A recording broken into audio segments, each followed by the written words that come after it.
to Horsefly Chronicles Radio with Julia and Philip Siracusa, sponsored by Carnation, airing live on the United Public Radio Network on 105.3 FM in New Orleans.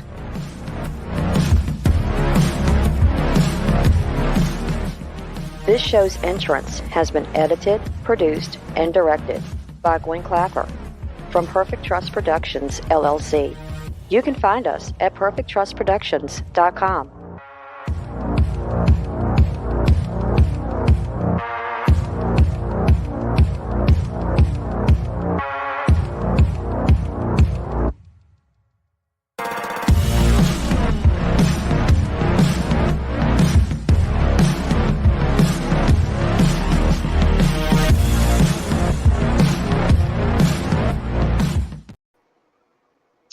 Hello, everyone, and welcome to Monday night's segment of Horsefly Chronicles Radio with myself, Julia Siracusa, and Philip Siracusa. We're broadcasting live from the International Public Radio and the United Paranormal Radio Network on 105.3 FM from New Orleans. This evening's show is fully sponsored by Carnation, so we want to thank them for their sponsorship. We love them. You will have to do a few things in order to participate. Go over to the YouTube channel, UFO Paranormal Radio or International Public Radio. You can also go into all of the Facebook stations, UFO Paranormal Radio Network, UFO Undercover with Joe Montaldo, News on the Flip Side, also Twitch, SoundCloud, Podbean. Also go over to our group, Horsefly Chronicles Radio, and join if you haven't. And if you have any questions for our guest, please ask. Tonight, guys, we have an amazing guest. So please welcome to our show, Brandon Crotti. Brandon is the lead investigator for the TV show Paranormal in the Funhouse, nominated for Best Ghost Hunting Series of 2020.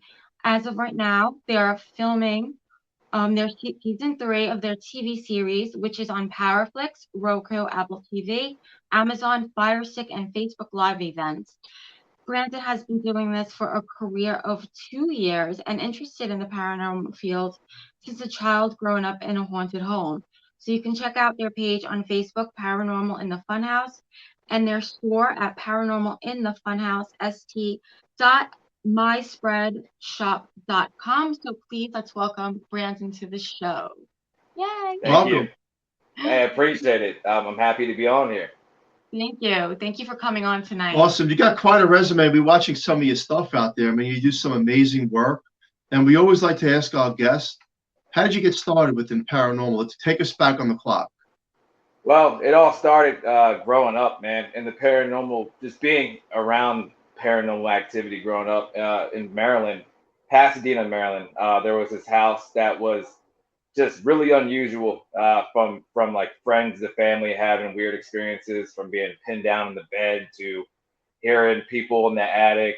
Just there was some creepy stuff. And growing up, it kind of just, I was plagued by it. And then I started watching Ghost Adventures and seeing what they did, watching people on Travel Channel. So it grew an interest in it. And then as I got older, the biggest thing got to me was when my brother passed away. I think that's where I found myself trying to communicate to him. So then at some point when I left doing gaming, I ended up just trying this for a career. We were just doing some live streams, and ever since, man, I've just been intrigued by it, trying to find out what happens when we pass on. So it's a little bit of everything, watching shows, growing up around it, and just being interested in it. Now, you had a really interesting childhood. You tell us a little bit about the house that you grew up with, if you don't mind. Yeah, so it's weird, man. The guy that used to live there before we moved into the house, they claimed that this guy was a little weird. He was celebrating Halloween like it was every day. He wasn't right, but I could see why they were skeptic over him and why he was kind of strange, because that house will make you strange.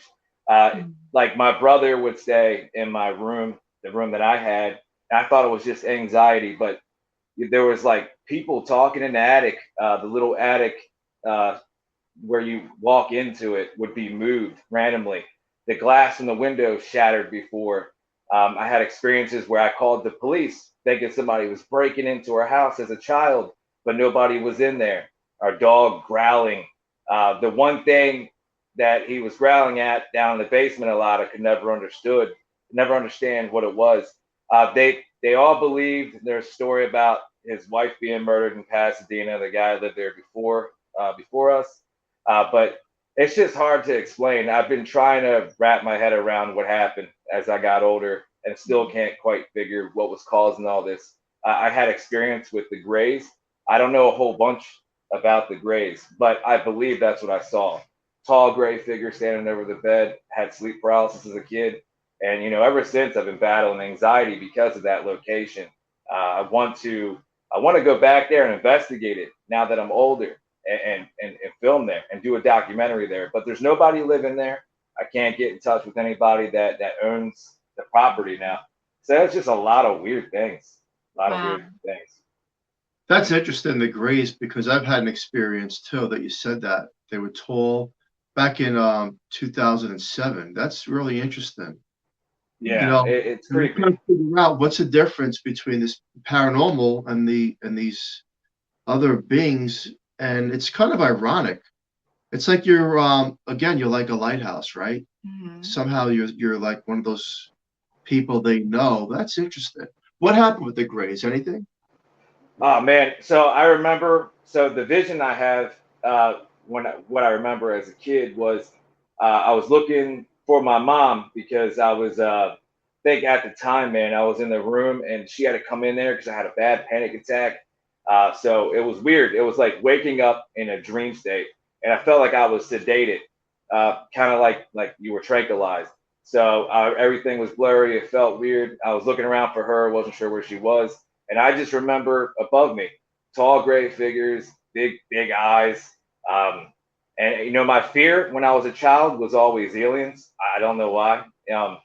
And I don't know if it was something demonic taking shape or form of what I was afraid of, or it could have been the Greys. I just remember it was just gray, tall figures, and their eyes were huge.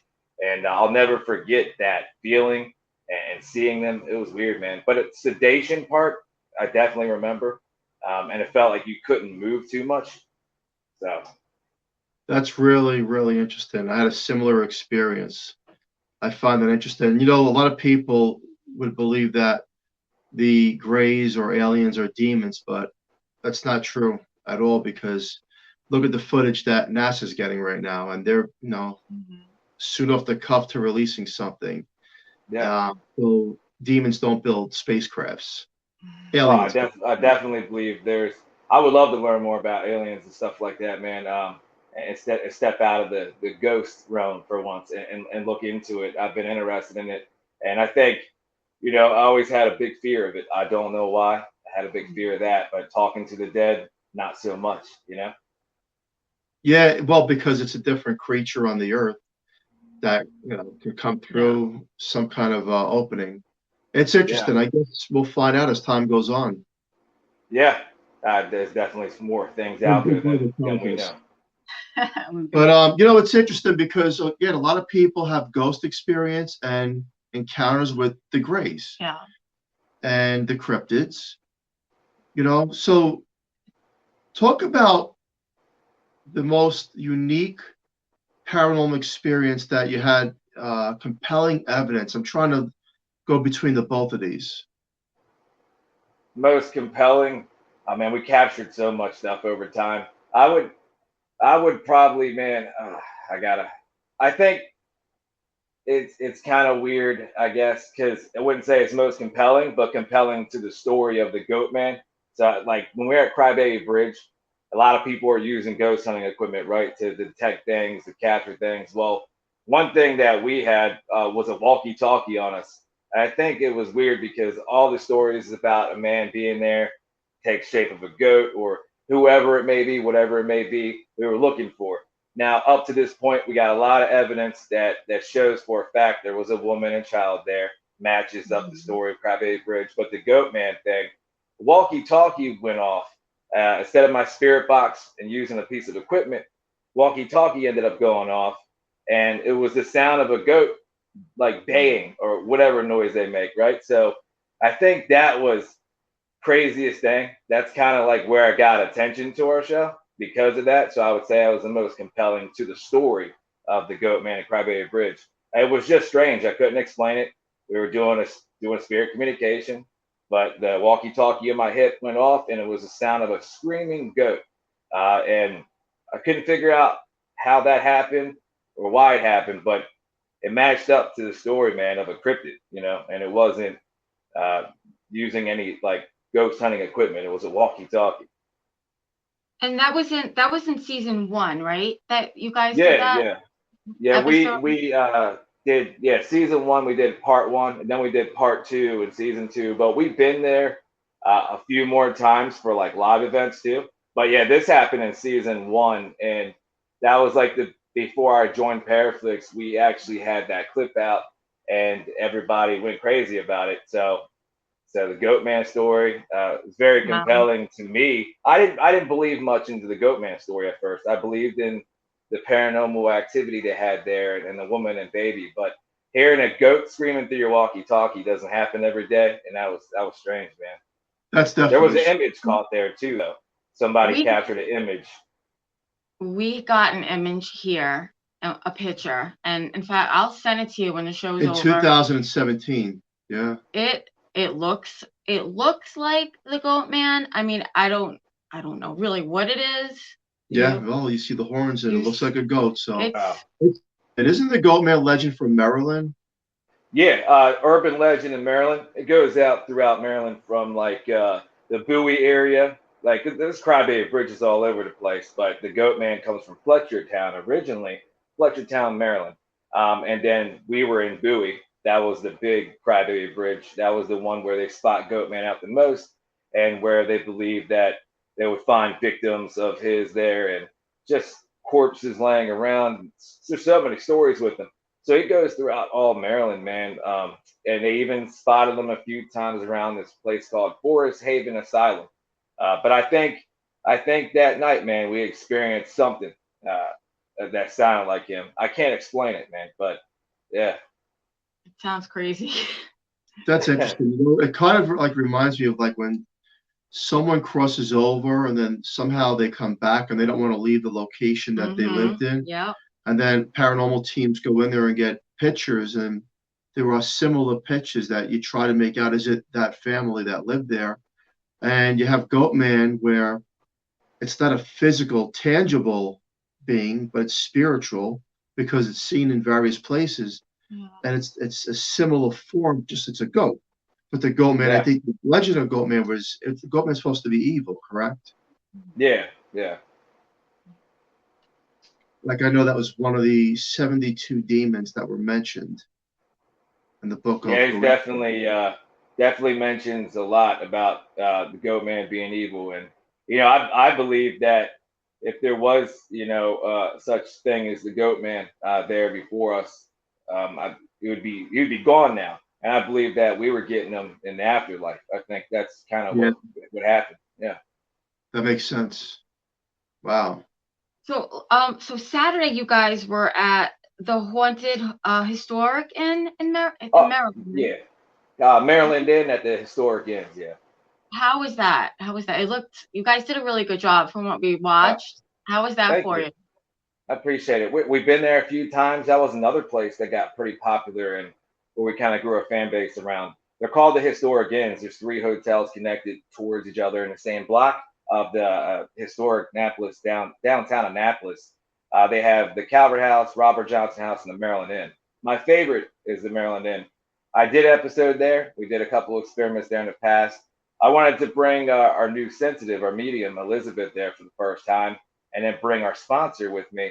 We wanted a live event. I was like, let's go back in the past. It was great. I've gotten more activity there in the past. I've been there a lot. I mean, you can only capture so much, but it was cool for the new people watching us to have that experience, never got to see it, and for the people around us in person. I think it was interesting. Less activity, but it still has the same feeling when you walk in. It's weird. Maryland has a certain scent that you just always remember. So there's this fragrance smell in the air that people pick up a lot. They believe it's the woman. I still smell that. Walking in the hallways, I still feel the vertigo. and I feel the heaviness when you walk in there. I didn't feel like the bride was. There's a story about the bride being there. I didn't feel that she was really active that night. But Captain Charles Campbell, he was active, and he introduced himself, I think, to Elizabeth and Stacy again. He was supposed to be getting married to the bride, and he passed away by getting hit by a horse and carriage out front. And then the bride ended her life by jumping off the fourth floor. It was a great place, man. Anybody that's into history or paranormal, that's a place for you to go. It was a little less active than usual, but you can still feel it. You can feel everything. That story's been on as a documentary. I heard of that story. Yeah, I don't know. I think I remember just growing up hearing about it. The Maryland Inn Hotel. I think it was a different name before, but I'm not sure. The husband died, and then she committed suicide. And then her ghost, was been seen. Do you think, as you're doing these investigations in a case like that, for example, is it residual energy or is it active, intelligent at the same time, responding to some of the things you may be asking on your equipment? I think with some places, I think when I first went to the Maryland Inn for the first time, it felt active. It felt like everything was intelligent and it was happening now. The last few times, it just felt residual. I felt like I was just picking up more or less things that were like blood stains, residual energy stains, and it's just still there. It never goes away. So it's just something from the past repeating itself. That's what it feels like recently. The first time I was there, maybe because it was a new experience, I felt like it was more intelligent and happening now, And as far as like capturing something that you can say, like EVPs, for example, are you getting a full recording of a voice that's not coming through some kind of static box, but like a digital recorder, like I'm here. Can you hear me? Yes, they respond. I can hear you. Something like that. Yeah, we always try to do EVP burst sessions or whatever sessions we can. I know at the Maryland Inn, I'm trying to think what we just got the other night. Now we did get we got some EVPs that I felt it was like more residual. We've gotten EVPs at the Maryland Inn quite a few times, whether it may be an intelligent answer or it sounds like something I'm hearing from the past. But in any investigations I go to, man, that's actually becoming one of my favorites again, EVP, digital EVP recorders, because it shows more proof instead of using just a spirit box that everyone uses. The EVPs are more compelling to me, actually. And with this season that we're doing, and recently I noticed we're getting a lot more unexplainable voices, but intelligent ones. It's insane. And for the skeptics out there that are watching, especially when it's live, I'm like, explain what we just captured in this quiet place. There's nobody else around. We're all quiet. If there's no traffic outside, right? So you can't say, oh, somebody outside, whatever. And we get something. It's just crazy. I like when skeptics watch us, so I can prove them wrong. Oh yeah. Well, look, a spirit box. I mean, I could try to debunk. Could try. But an actual EVP from a digital recorder, you really can't debunk that, because what are you going to say? There's a transmission from a CB coming through on a scanner. Well, it's not. You're getting an intelligent response to a question, and a voice coming from nowhere. You cannot debunk that. That's a fact. That's especially when we're live. That's why I like doing live events for people that don't believe in it. Man, especially doing stuff like that live. And because you could say, oh, we recorded our voice over it or did something like that, but when we're doing it live and we're able to show you live, man, it's not like film or whatever. It's great. It feels great to show people like this is real, man. This is legit. Yeah, it's kind of debunk proof. I feel like they're a digital recorder, man. You really can't debunk that. I mean, pictures can be optical illusions, and spirit boxes can be. You try to make out what they're saying, but not a digital recorder. You just can't debunk that. So, which leads me to a question: have you ever seen things happen that are unnatural, like toys going off without batteries, or electronic devices, like a cell phone or computers doing things that they should not be doing, or your keys disappearing? Yeah, actually, the place that I'm staying at now, the hotel, two of our rooms, one of the rooms, 206, that I've been here for almost 2 years. One crazy thing happened was the So we have no ceiling fans. The only thing we have is air conditioning, and that's against the wall, and it doesn't blow too heavy. We had a Gatorade bottle. I think it was full. I was actually live. We were actually live. And I kind of captured it. It was weird. We had some poltergeist activity with the Gatorade bottle near the television.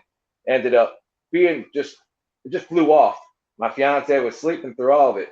Everything got heavy in her room. So that was really weird because I wasn't investigating and I wasn't expecting it, and it freaked us out a little bit. So but in like investigations, I've had some of our equipment without batteries have turned on before. Some of the REM pods have done it.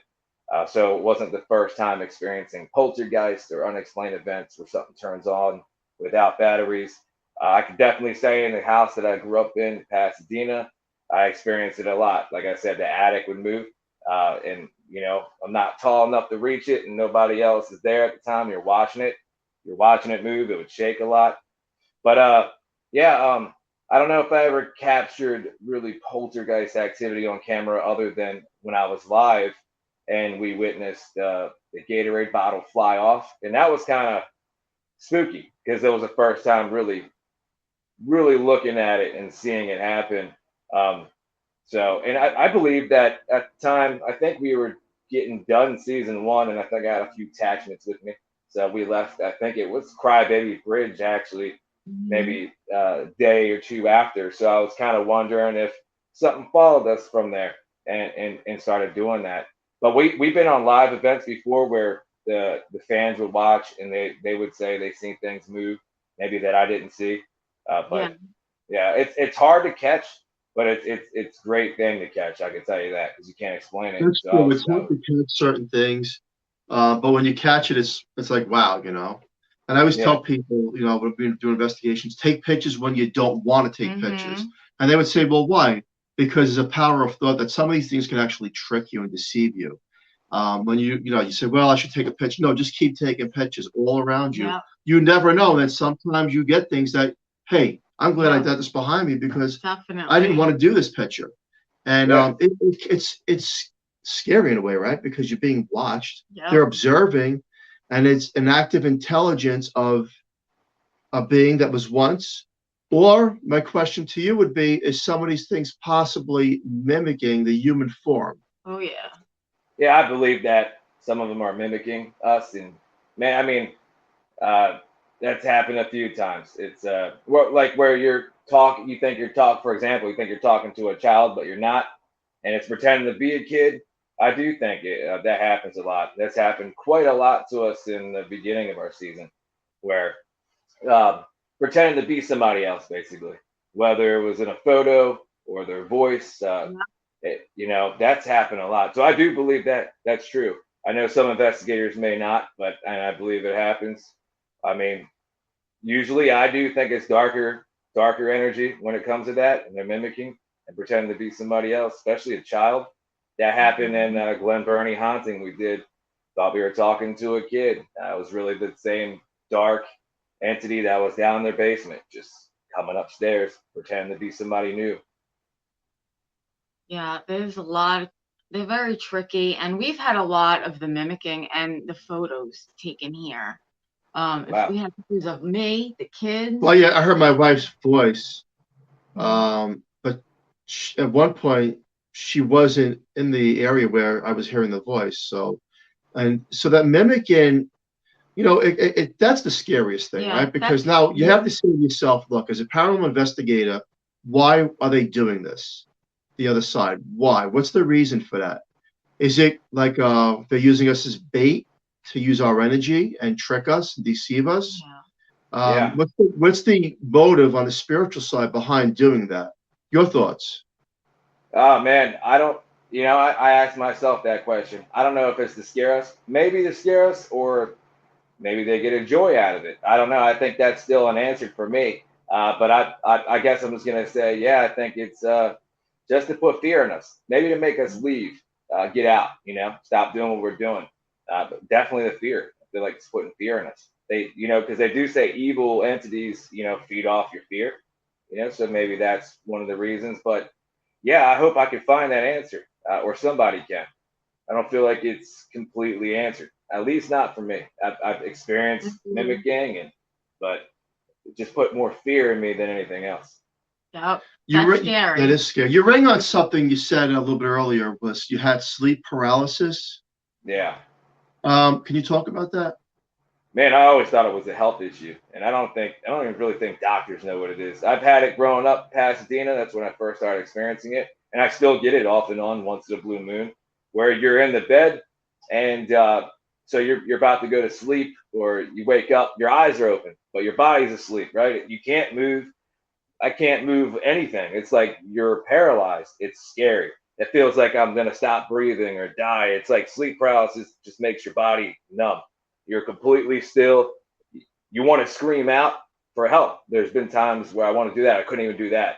It goes away very quickly, but it feels like it lasts forever due to the fact the way you feel. It's very scary, but people can say it could be a health issue. I believe that it's something they give something dark sitting on top of your chest. I always looked into people's stories, and it always had some paranormal stories behind it or some activity behind it. And, my first experience was in a house that was definitely haunted. And now that I've been doing this for a career, coming home from these places, I'll experience it again once in a while. I feel like it could be something holding you down, pinning you down. I guess you could say it could be a lot, but it's scary, man, because you can't move. Yeah, I truly believe 1,000,000% it's paranormal. It's not a form of a brain dysfunction of medications, because there's been way too many cases of people within the paranormal community who've had these experiences, and they're saying just what you said. It's paranormal related. Maybe there are cases that are medically related, but for the most part, from what you're saying, I've heard. And, the movie The Fourth Kind that came out years ago, one of the people in that movie, I think it was the daughter or the mom, had sleep paralysis, and then he said he's seen the Greys. Yeah. It's a great movie. It was a great movie. Is there a tie-in to this whole correlation of these other beings? Mm-hmm. And sleep paralysis was supposedly the myth of incubus, succubus holding you down, and these were sex demons. But then there's also these alien encounters that people have the sleep paralysis. Communion, the movie, another one, where they're having it as well, after seeing or thought they may have seen another being, another life form of like the Greys, for example. That is interesting, right? It is. I wish, I don't know, like be able to prove something, like some evidence, capture some evidence when it happens. But so you never know with sleep paralysis, you never know when you're gonna get it. So it's not like when you should have a camera filmed on you. I would like to. Sounds weird, but I like to document it and kind of see what happens, man. Who knows? Who knows, man? It's some people said incubus, succubus type things. I just believe it has something to do with the supernatural. That's for sure. Oh, I definitely agree with that. There's a lot of things that we try to understand, right, as investigators, that you try to dissect, and a lot of these locations have both activity, whereas it's like alien and paranormal. And you really try to dissect and separate the both. Like, why would you having both? Some places may just be like on the energy line where there's a perfect storm, right? Where there's enough energy coming through that it can open up a portal or vortex, and anything could be possible. So speaking of that, shapeshifters, shadow people, what's your thoughts? I never really experienced it. We thought in season 1 we were at a place in Virginia, if I can remember where it is, private residence. There was claims of shapeshifters. I never really experienced it myself, but we thought it was. I was still kind of a rookie then anyways, but I mean, there were stories behind the fact where they said that it's what it is. Shapeshifters are here. And, I always thought it was like a native thing. I always thought it had something to do with Native American stuff, but man, I never got to experience it. I just heard the stories there. Never really captured anything of it. But I would love to learn more about shapeshifters and kind of see what it's like, my perspective, seeing it, if it's real. I've heard stories, but it was always, I don't know, correct me if I'm wrong, but I've always heard it with like Native American stories, shapeshifters. Well, yeah, they consider that the skinwalkers.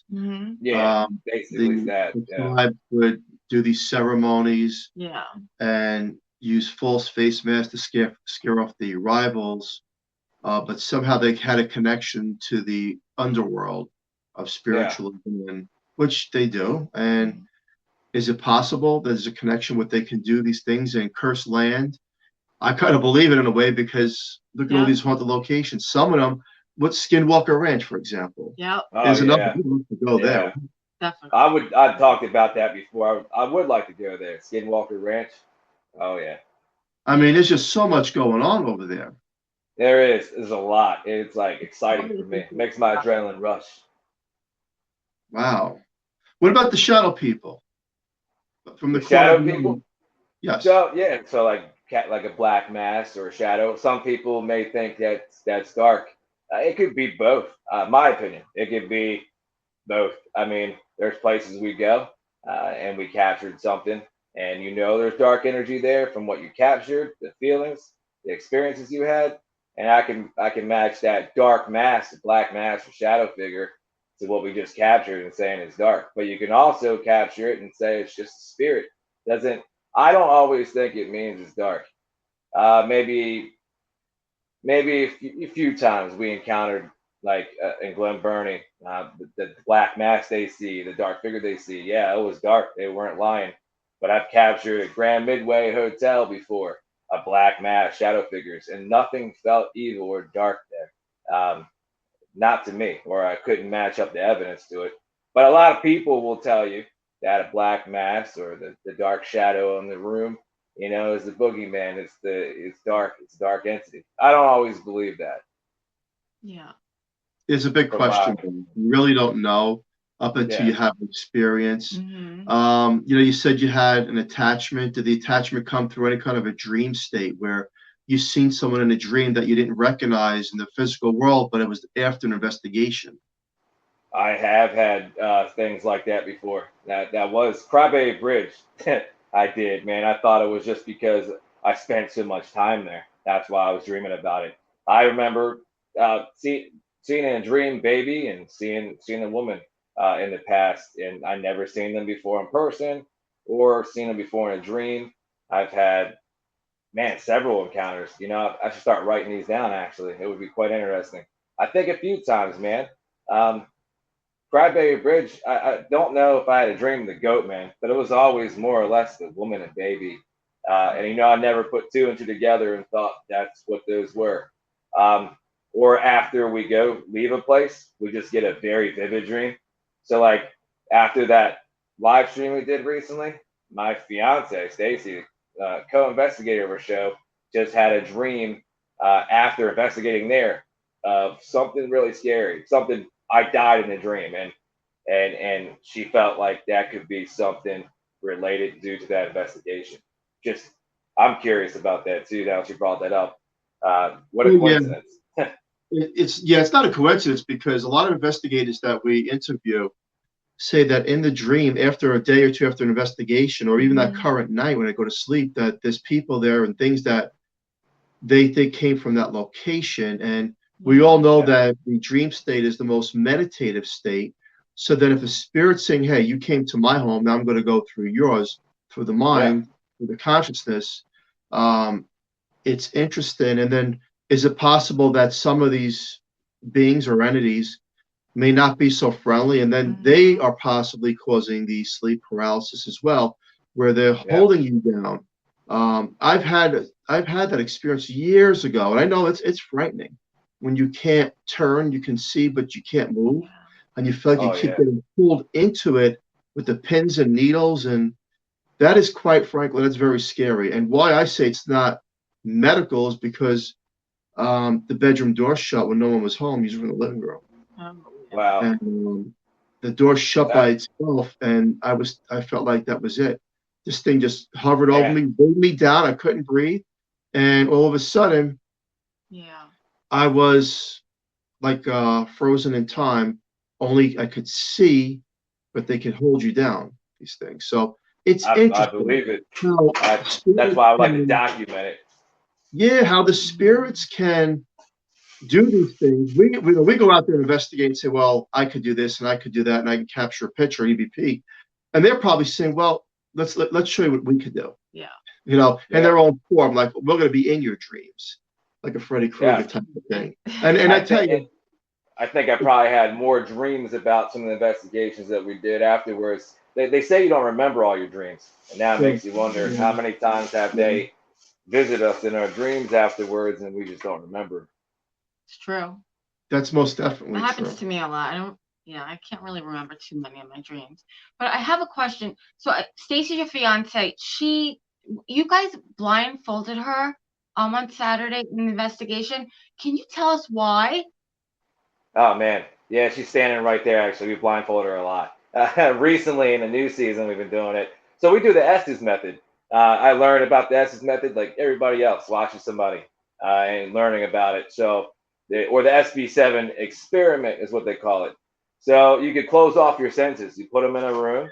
You use noise canceling headphones or some type of headphones. You put that on them, blindfold, whatever you got. So they're not hearing anything on the outside. They're not seeing anything. So now you can't see or hear. Your senses are closed off. I feel like you're more sensitive around you to touch.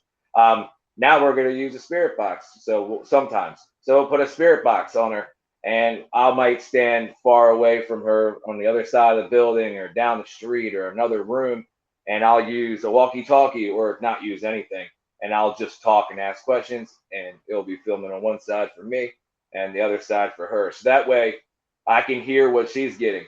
If they can hear me from a distance, it's really interesting thing, man, because some of the responses we get, she can't hear us, right? Mm-hmm. And she's telling us some of the answers we're getting through the spirit box. It's just like crazy. When I first tried it, I wasn't sure how it was going to work, but that's why we do it for the Estes method.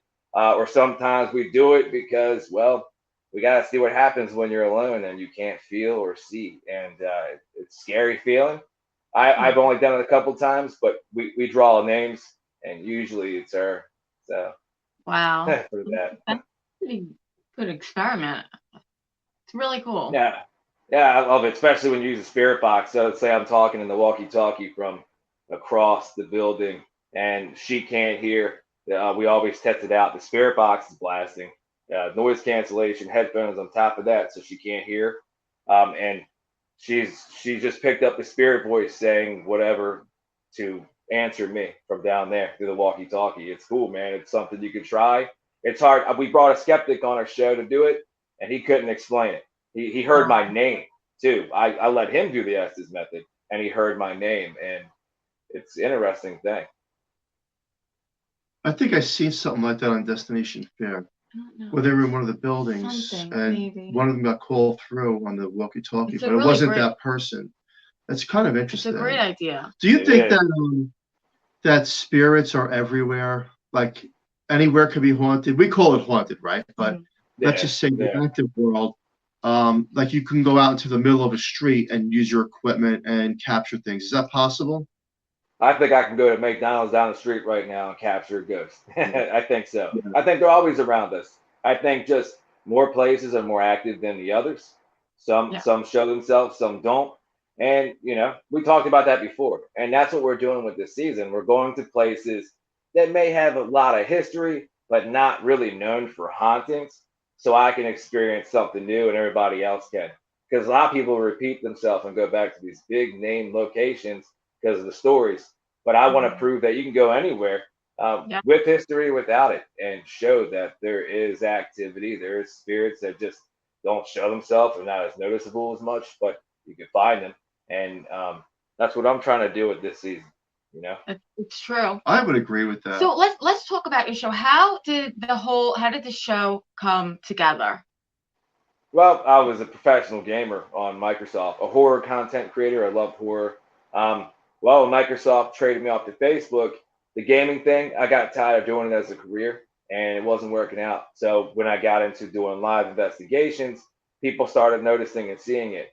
So we said, let's do episodes and put them on Facebook. I'm a partner with them. Let's try making a web series with Facebook or something and do this. But it was working out, but also wasn't. For a second, I wasn't sure if I was going to keep doing it.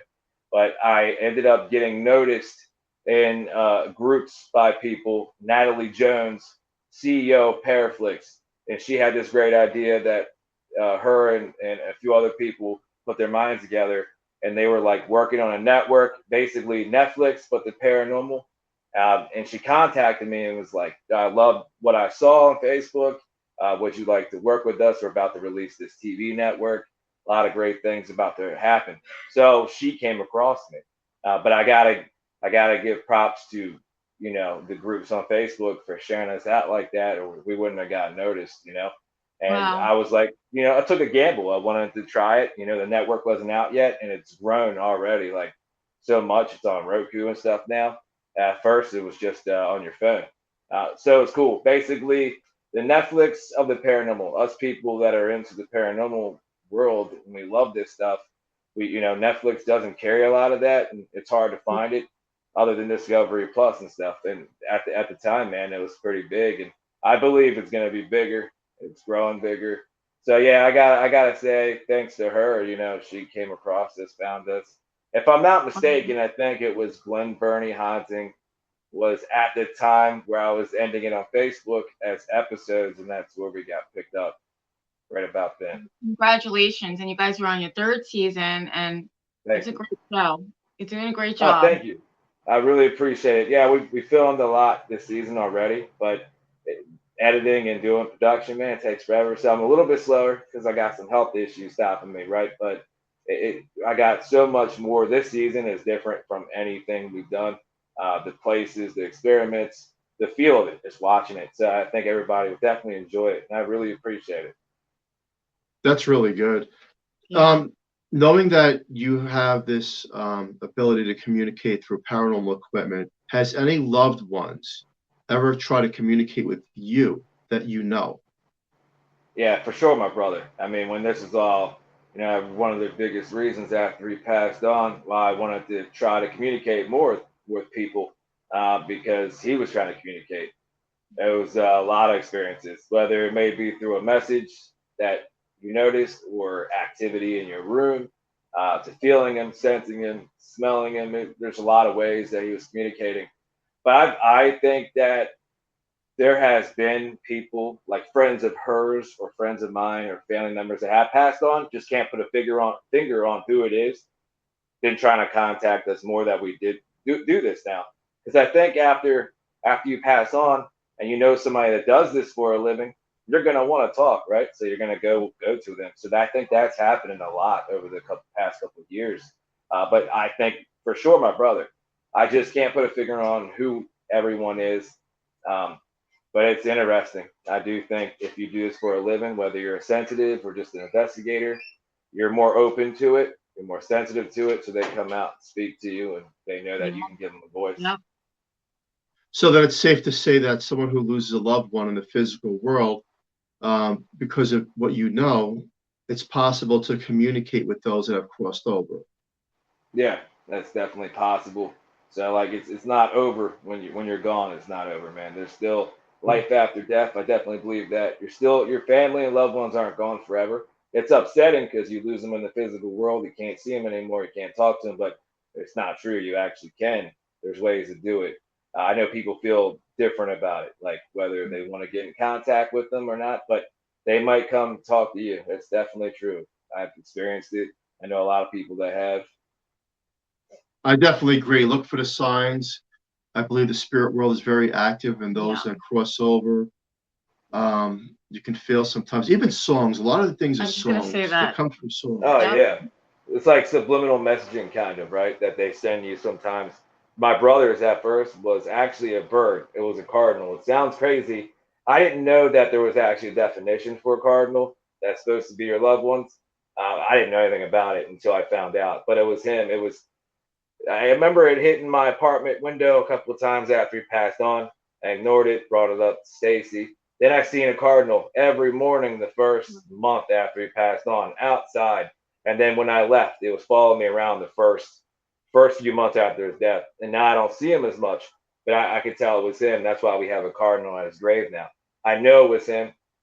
So your family can reach out to you in many ways: music, animals, or actual activity, as that happened with us too, where they get, you can hear them or feel them. So a lot of ways. Yeah, I definitely agree with that. I had a near-death experience myself in 1981, and I just started talking about it recently, and I could tell you that what you're saying is correct. There is an open communication, but it's just a little bit different than when we try to perceive it, because that side is just different. But through the consciousness, we can make communication, and that leads me to some of the things like how we try to communicate with spirits and loved ones, and then this mimicking. Then you have shadow people, shapeshifters. It just seems like there's a lot going on within the physical realm once you cross through that veil, which leads me to probably one of my few questions of the black-eyed children. Your thoughts?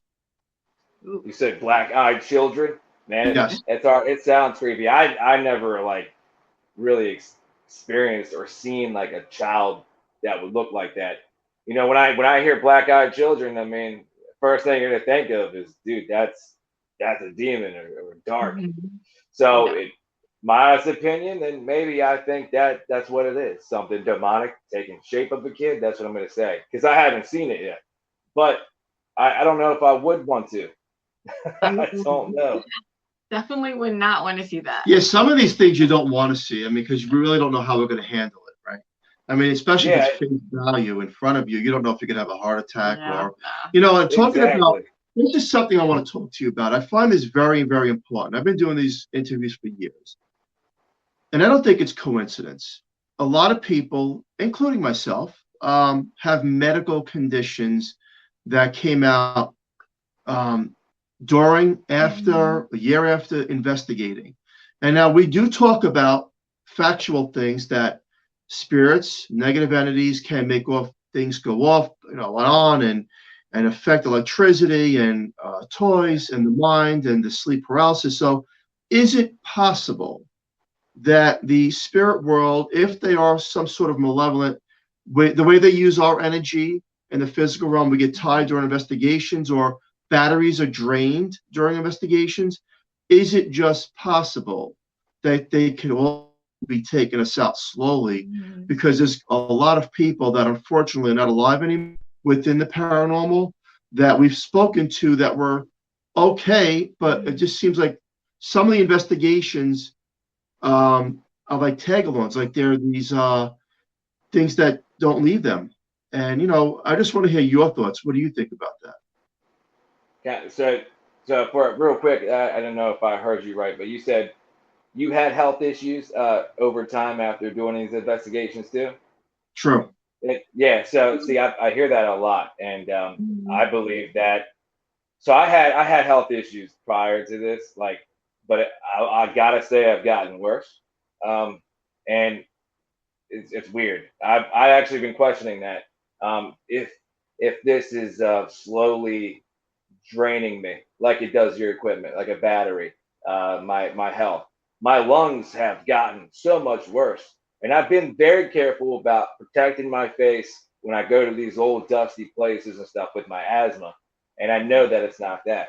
And it's weird. It has been slowly declining, and I'm noticing a pattern, and I'll get messages all the time where people are like, are you cleansing? Are you doing this and that? We're doing all the proper steps, but it is possible.